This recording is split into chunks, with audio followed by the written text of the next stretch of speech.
Welcome to What We Give, a podcast that highlights the remarkable ways people are contributing to their community. I'm John McKay, the Member of Parliament for Scarborough-Guildwood. Today's show features Imam Abdul Patel and Zulfikar Hathiyani, two of my friends from the Ansar Foundation. It's an organization that addresses homelessness and poverty in Toronto. Imam Abdul Patel is a founder and trustee of the Ansar Foundation, and Zulfikar serves as the current president. I was pleased to learn more about how their organization is making a difference in Scarborough-Guildwood. Here's our conversation. So, Abdul, I think actually your chief claim to fame is that you're Zubair's father. Is that correct? Now I'm introduced as his father. Yeah, that's right. Yeah, that's right. Now the in-joke the other here. way around, before I introduced him as my son. Now I'm Yeah, exactly. The in-joke here is Zubair worked for Prime Minister Trudeau in Prime Minister Trudeau's office, and so that's the way in which we've known each other. But Abdul, even though I know you well, you've been a mom for 52 years. Tell me a bit about what kind of work you've done and your background. Well, I came to Canada in 1969 as a student to study engineering. Didn't come here as an imam, and then go back to my home in beautiful island of Barbados, where my family had settled. My father has been settled there from 1934, actually. You're from Barbados. I didn't know that. Well, I was born in India. You're born in India, but you're from Barbados. Because my father moved to the Caribbean in 1934. Yeah. And then first he settled in Trinidad for 13 years, and then he moved to Barbados in 1948. I think Barbados is the most beautiful island in the Caribbean. You can say that again, the beaches especially. Oh, yeah. The only other beaches compete with Barbados is Virgin Islands, I think. Yeah. So what happened? Did you lose your mind to move to Canada? Well, you can say that again. People have asked me what I'm doing here in this cold weather. Yeah. Well, I said that new adventure. I was going to U.S. actually, and Boston. Then it didn't work out with Boston University. So then I focused on Canada. I said, okay. And at that time, one of my neighbors' family had moved just a couple of years before that to Toronto. So one of my friend, I would say, from that we grew up together, he was also belonged to that family. And I said, okay, when he came back, and say, yeah, come to Canada. It's a good place. So I said, all right, I'll brave I knew the geography of Canada very well because that was one of my subjects in the high school. So you came here. They came here to study engineering. But when at U of T? Yeah, pardon? At U of T? No, first I went to Radio College, and then York University, St. Lawrence College, University of Windsor. Also, I studied conflict resolution and mediation as well. So not just engineering, but I worked my life in electronic engineering field, and the last 25 years more in IT. Really? What is now defunct Ontario Hydro. Well, here I thought I knew you, when in fact I didn't know all of this about your background. But so not only do we have one engineer on the program, we have two engineers on the program.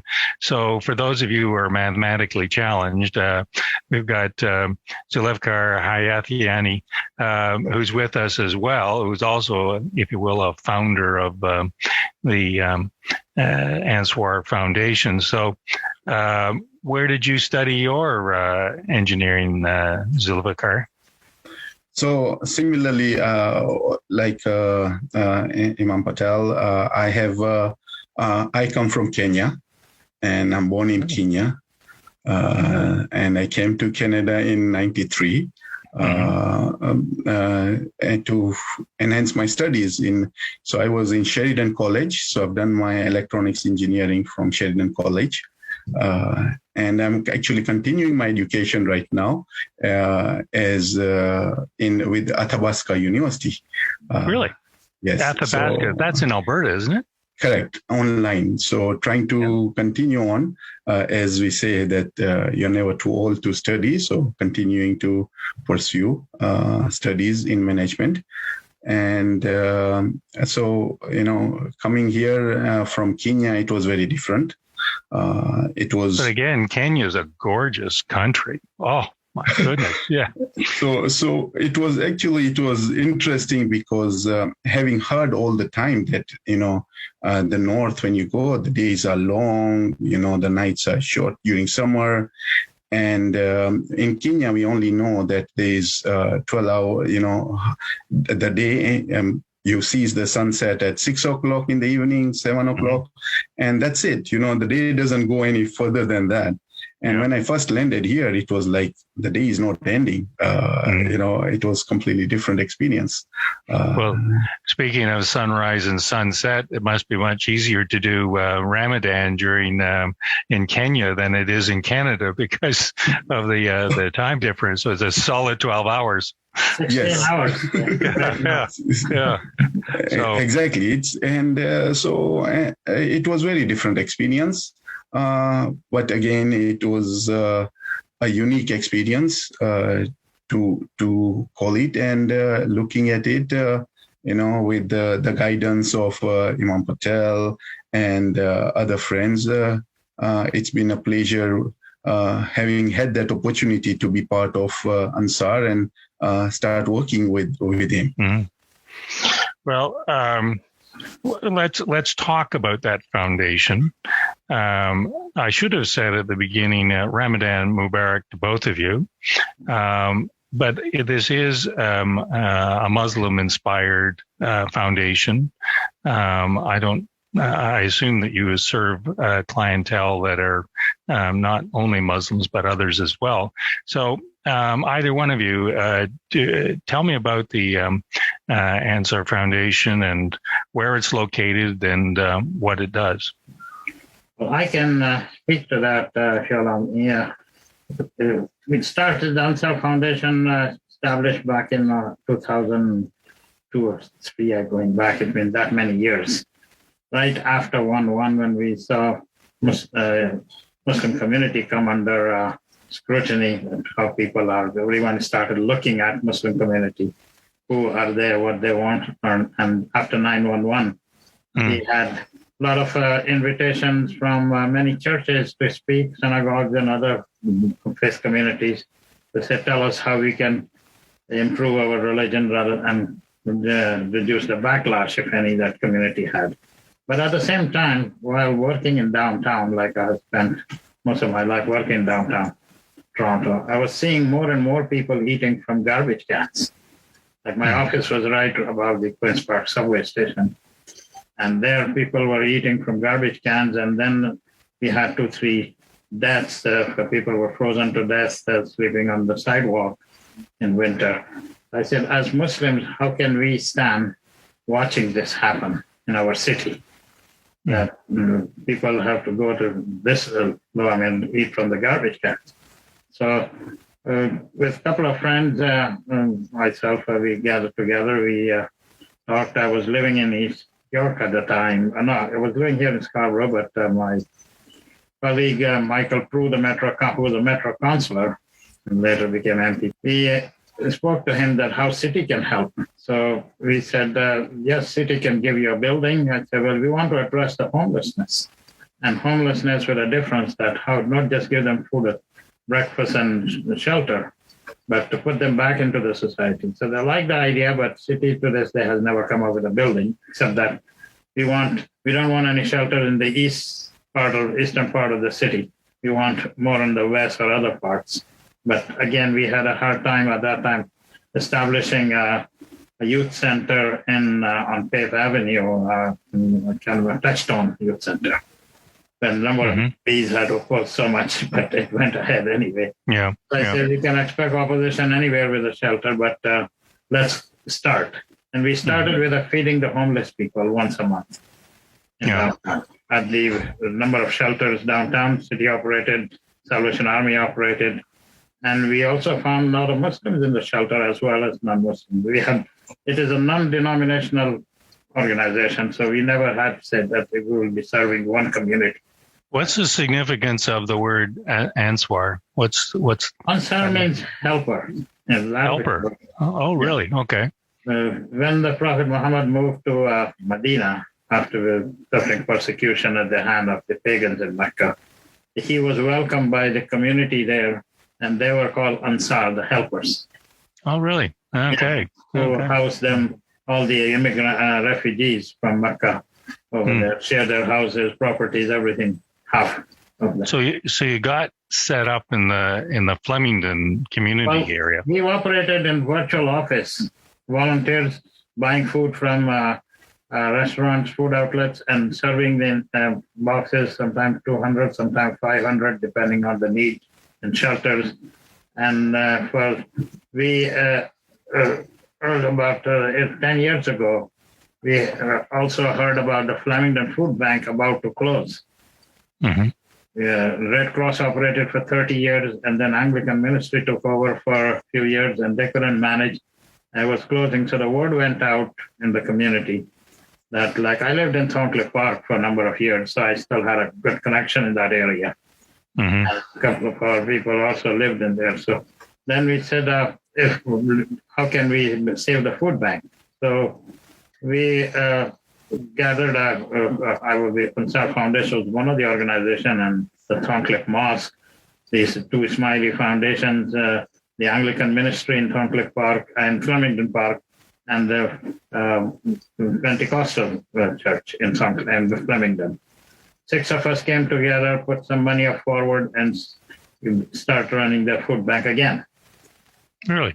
Ansar was the main management in the food bank. For 7 years we carried out, but lack of commitments from board members and resources that we couldn't continue. So Ansar got out of it. But the food bank also ran into a lot of debts, but it was saved by a couple of benefactors, and that is still going.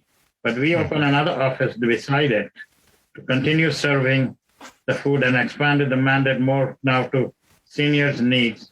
We were having 20, 25 seniors come on a weekly basis, mostly Afghan seniors, to socialize and teach them computer skills as well as ESL language over there.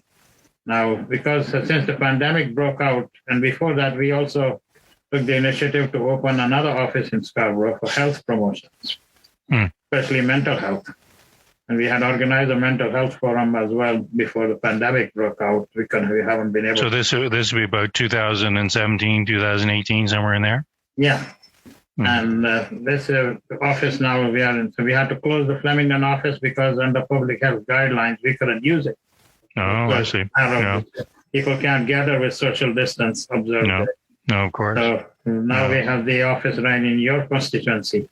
Yeah. That is. So you're located now at Lawrence and Markham area, from what I understand. East of Markham, and it's in a medical center. And I said that fits well because our motto of health promotions among seniors, women, and youth. Yeah, you're staying on the right side of. So I'm pretty sure I can visualize the building just one block east of Markham Road on the north side. Yeah, there used to be a restaurant there before. So Zulfikar, how did you get involved in this foundation?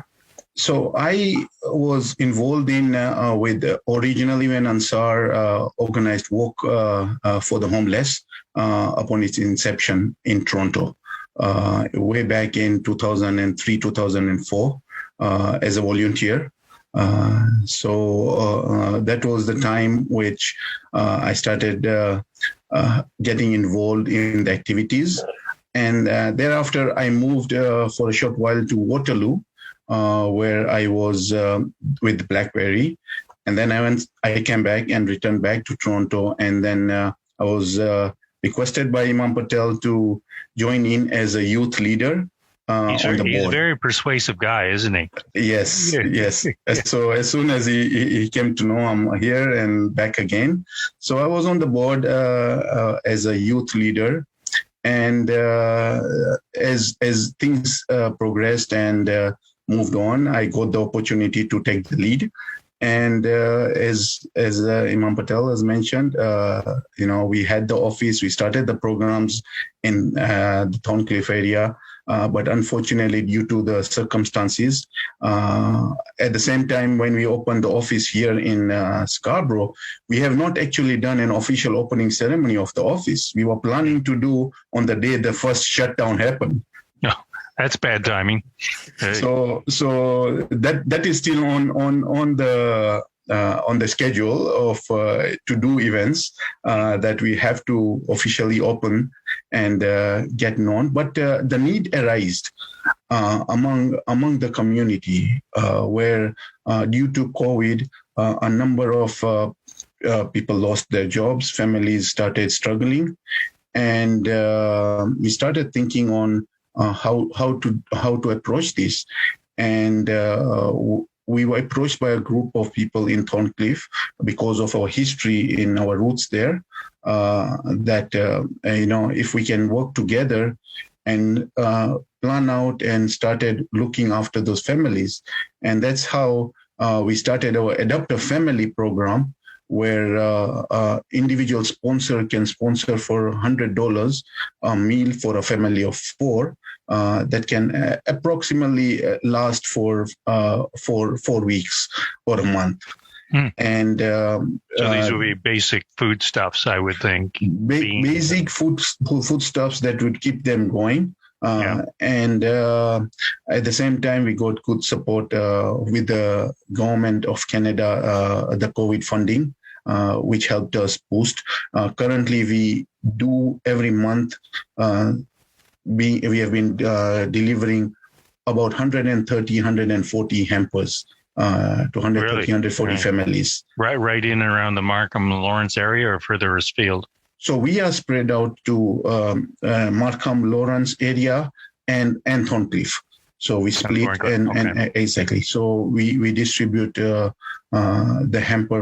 hampers.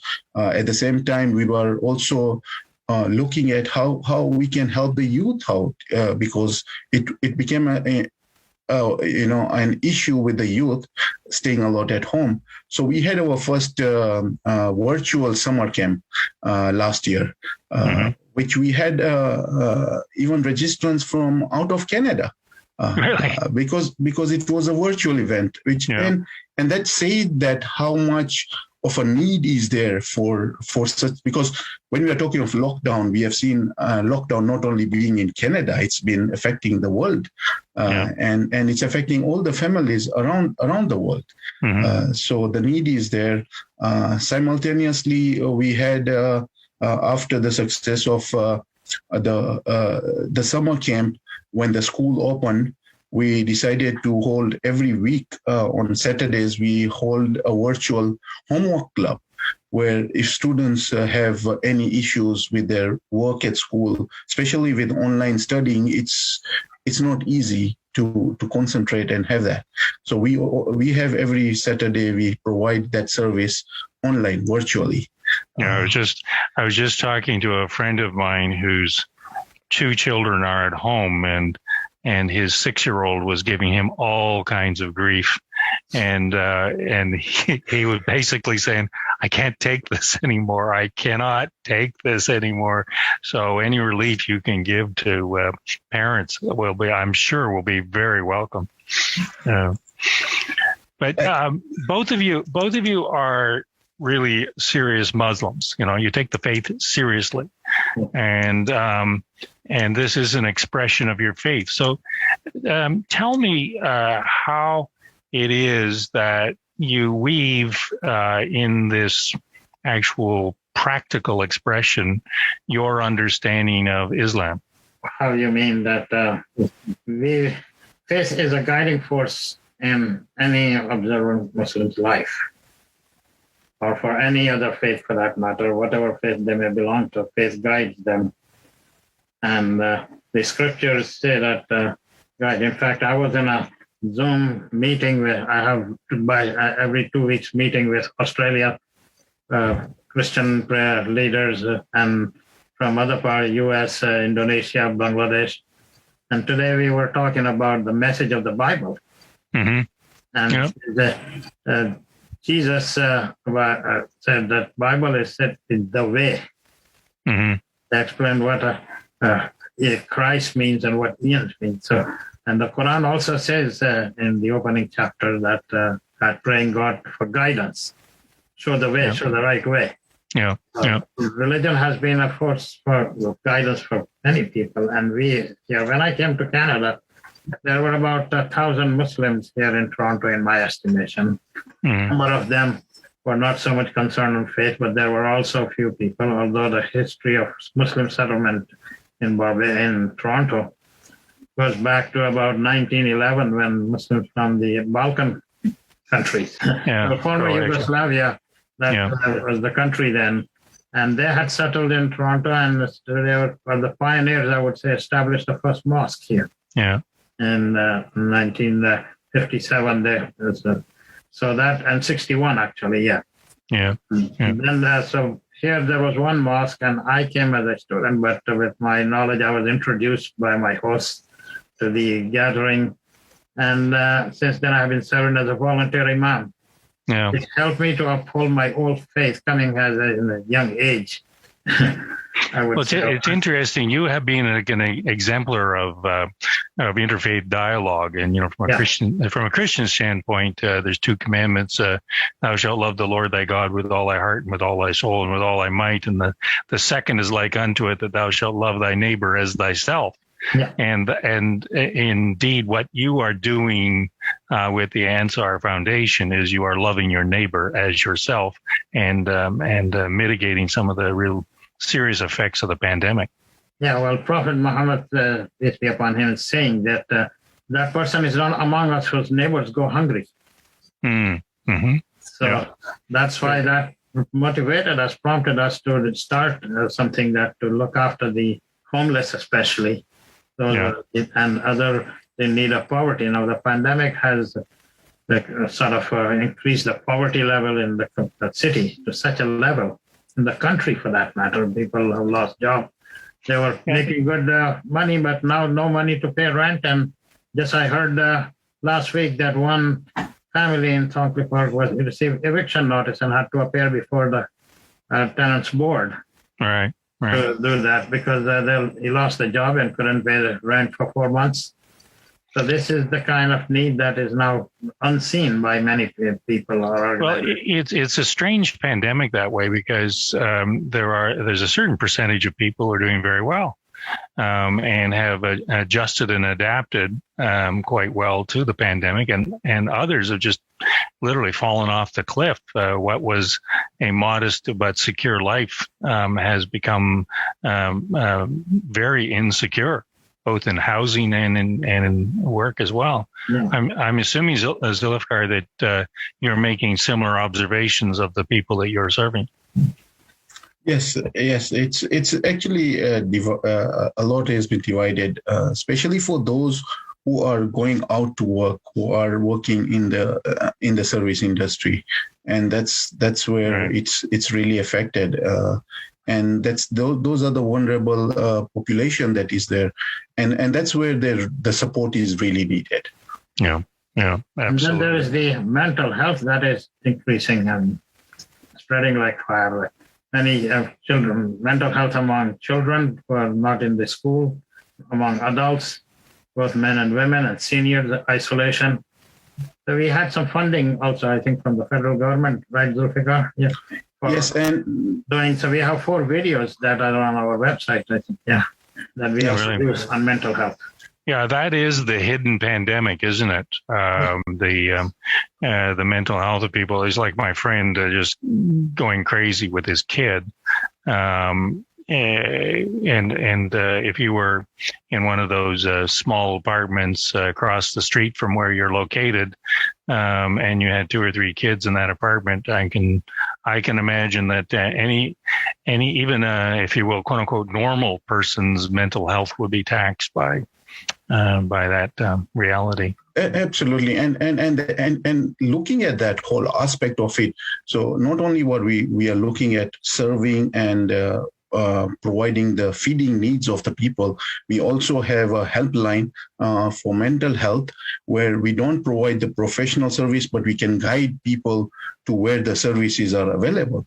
And we have that because of the funding that we received, we were able to set up and also look at the videos that we released on the website, because as you said, this is a hidden effect which we do not know yet. We do not know what will be the after effect once everything goes back to normal. And that's when, as we said right now, the focus is on the pandemic itself. As the pandemic goes down, the other effects will start coming up, right? And that's where mental health issues will be. So we need to be prepared for that, and we need to be addressing that. Similarly, we are organizing workshops for people on how to spring back to work, in helping them organize. So this coming week, we'll be starting our workshops for helping people to get back into the job market, looking for how to look for jobs, where to look for jobs, improve on their resumes. Because as we are doing a wonderful job of getting the vaccinations out there and trying to prepare ourselves as we will be opening up more, and so preparing people to spring back into the workforce. Mm-hmm. Yeah, and indeed, getting back in the workforce, and who knows where the economy goes out of this. Not everybody can be buying a house and doing all of the crazy things that both of you would know a great deal about, as far as the roaring hot housing market. Which is crazy. I mean, but it creates that further division. And one of the things that I've been kind of pleased about as a member of the Trudeau government has been the efforts on the part of the Prime Minister to start to bridge the gap between those who are quite affluent and doing well, thank you very much, and those who are not. And in Scarborough-Guildwood, for instance, the Canada Child Benefit has been a huge impact. The largest reduction in poverty in all of Canada, of child poverty in all of Canada, has occurred in Scarborough-Guildwood. And so pre-pandemic, I thought we were affluent community. Yeah. There are elements of Scarborough-Guildwood that are affluent, aren't they? Yeah, but the people that you serve, they're not. And the pre-pandemic, what that meant was about $100 million a year coming into Scarborough-Guildwood for the needs of children. So with a 24% reduction in child poverty over the course of the number of years that the Canada Child Benefit had been available. So, I have to take hats off to the Prime Minister, because that's been driven by him, and that's had a direct impact on people in Scarborough-Guildwood. And what one fears, though, is that all of the good work of the Government of Canada is being offset by the pandemic and driving people back into inequality and economic disparities between peoples. Not a good thing. Well, another important thing that what Ansar has done was work with partners on poverty reduction, like the provincial government, the Liberal government, 25 and 5. We also work on that one. Plus, we founded the Multi-Faith Coalition to End Homelessness. And that we work on that for the biggest, I would say, achievement, which now the dream come true, the National Housing Strategy. Yeah. That was in the Parliament when Harper prorogued the Parliament. Yeah. And it went out with a win. And so I'm glad that your government has revived that and come up with a national housing strategy. And I'm sure they will come with, now they have the National Child Care Program, and also soon the National Pharmacare will be coming. So we also work with the ISARC, Interfaith Social Assistance Coalition, to end poverty. This started during Mike Harris's time, actually, when the welfare was cut and the poverty level went higher in the city. So a number of organizations that are working on poverty reduction, we have partnered with and cooperated. Well, pre-pandemic, I actually thought that there was some progress being made. But what I worry about is that progress has been completely dissipated during the pandemic. Yeah. And I'm gonna have to wind this up because even though this has been a very interesting conversation and it is very consistent with why we set the podcast up in the first place, namely people who are giving back to their community. And both of you gentlemen are exemplars in terms of giving back to a community where you live. So before I just wind it up, can you, if somebody was interested in getting a hold of you, how would they get a hold of you in order to be able to participate? How would that happen? So they can get them more information on our website. It's always up to date, www.ansarfoundation.com. We can also be reached by the telephone line, 416-637-2278. And there's going to be always somebody who will be answering the phone. And will always be guiding and giving out if there's any need, and we can reach out to them if we can't get that. Yeah, I dare say that in your business, you'll never run out of need. There will always be people in need. Well, thank you for talking to me. It's very kind of you. And I want to say on behalf of the community and as the Member of Parliament for Scarborough-Guildwood, I wish that our community had more of the two of you, because that's exactly what we need, is people who are willing to help out those who are less fortunate than ourselves. So with that, may I thank you, and Ramadan Mubarak, and then maybe this too will pass and we will see the sunrise. So take care. Thank you. Again. Thanks for listening to What We Give. I'm John McKay. This podcast was produced with the support from Leila Sharif, Janisa Loss, and Amanda Capito.